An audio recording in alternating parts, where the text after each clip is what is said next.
Hi, welcome to The Secrets of Storytelling with me, Katrice Horsley. In today's episode, which is the third episode of 12, we're still focusing on the theme of the brain.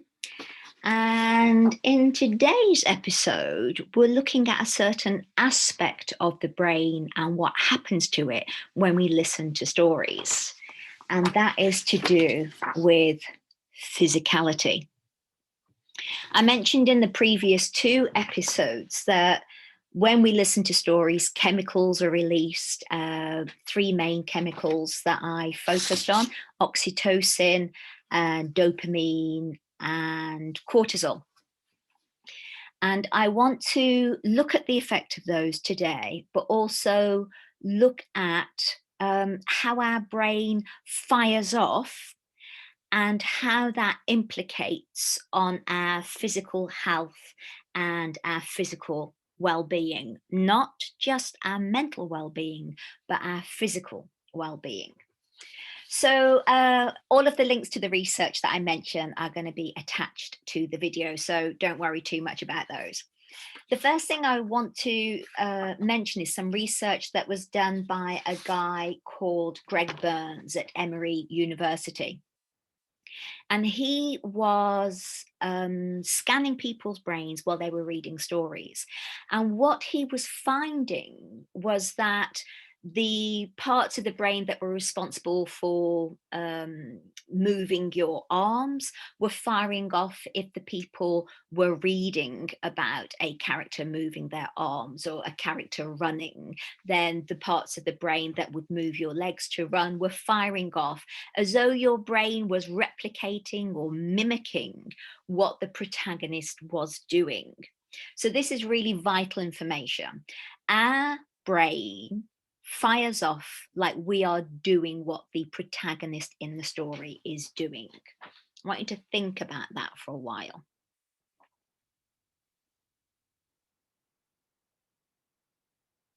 I kind of wish my brain believed that I'd gone on a 10-mile run in the mornings so that perhaps that would change my body and make me healthier and fitter. That hasn't quite happened yet, but the brain is firing off like you are physically doing it. And many of you will have experienced that when you have read stories or listened to stories, that you feel quite tired afterwards and you need to go and lie down in a darkened room. So that's the first piece of research. And what's going to happen is I'm going to link together these quite separate bits of research and link them in a way that has never been done before and shows the real power of storytelling. And I'm going to be truthful with you. I actually didn't want to. It's in the book that I'm writing. I'm writing a book about my work called Narrative for Change. And this is one of the big things in it. And I didn't want to share it with you because I thought then all of you will steal it and you'll go and use it. And poor me, poor me. And then I also thought, if we share the stuff that we know and the skills that we have, it makes it better for all of us. I will not buy into this concept, this story of a scarcity culture. I will not do it. And I believe that if we are armed with the information that shows the power and potency of storytelling, then that can only be good for all storytellers and all users of story. So I'm sharing it. But I am anxious. I will fully admit that I'm anxious about sharing the whole thing. So enough of that.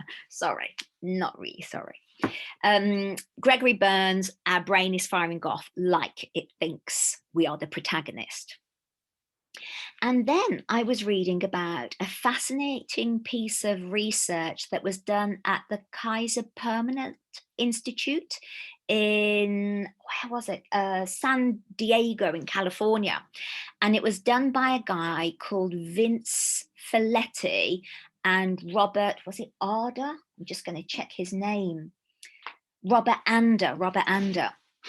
And they were actually working at an obesity clinic.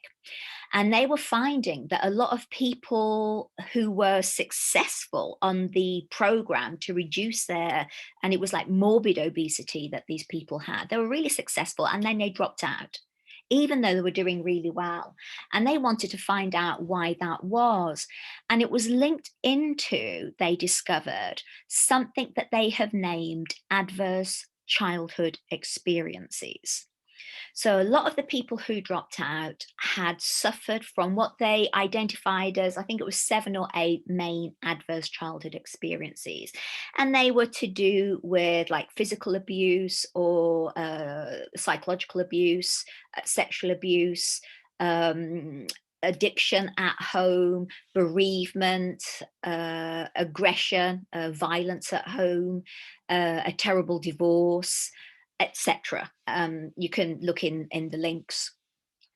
And what they found was if people had suffered 4 or more adverse childhood experiences, and most of us have experienced 1 or 2, to be truthful. Most of us, might have had parents that got divorced or parents who had problems with drinking, etc.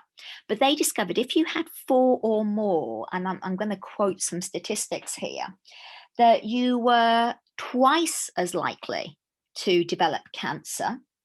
You were 4 times more likely to develop chronic obstructive pulmonary disorder. And if you had, say, up to 6, you were 300% more likely to attempt to commit suicide. So this was quite incredible. And it was 17,000 people who were involved in the research for this. And then people said, well, this is due to the fact that these people are just replicating the behavior that happened in their homes. But in actual fact, it wasn't. It was having a physiological difference in a very specific area of their brains and bodies. And it was to do with something called telomeres. So telomeres are attached or part of the ends of your chromosomes, and they're like little threads that come out from the ends of your chromosomes. And the telomeres are like little DNA protein caps over the top of these threads, because the longer your telomeres, the more able you are to have a strong immune system and to live longer. These are responsible for our body's healing itself, our body's healing itself. And these little things kind of protect the ends, like the tips of those things on your shoelaces, stop your shoelaces from fraying. However, if you are immersed in toxic stress, and I've spoken about that before, where so much cortisol and adrenaline is released that it goes from an adaptive system, one that helps us protect ourselves, into a maladaptive system, it actually breaks and tears all of these telomeres and they become shorter. So your body is less able to fight off illness. And people with 4 adverse childhood experiences compared to those who have none, have a 20-year reduction in life expectancy. And this telomere knowledge was discovered by a woman called Elizabeth Blackburn with a group of some other people, and they won the Nobel Prize for Physiology in 2009. And she also wrote a book called The Telomere Effect. And what that book does, and this is where I think it gets really, really interesting. That book shows that if you practice mindfulness and if you exercise, then your body releases feel-good hormones, serotonin, dopamine, perfect amounts of cortisol, and that reduces this toxic stress.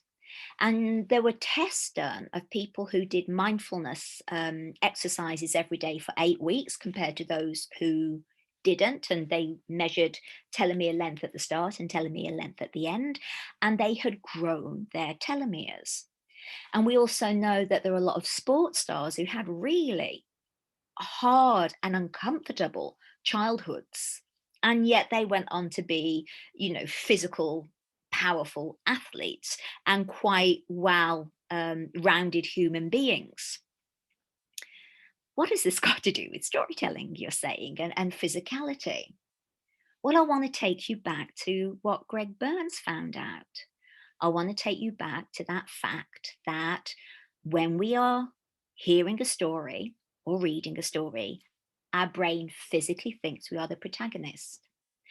Go back to what Zach's found out when he did the $1 Million Baby and saw what chemicals are released: oxytocin, serotonin, cortisol in the correct amount. So, when we are listening to stories, our body thinks we are exercising. Good chemicals are released from our brain that can act almost like milk of magnesia on an acid stomach. I believe, and it is not proven, but I believe that there is probably a link between storytelling and being exposed to stories at an early age and resilience and telomere length. I really believe this.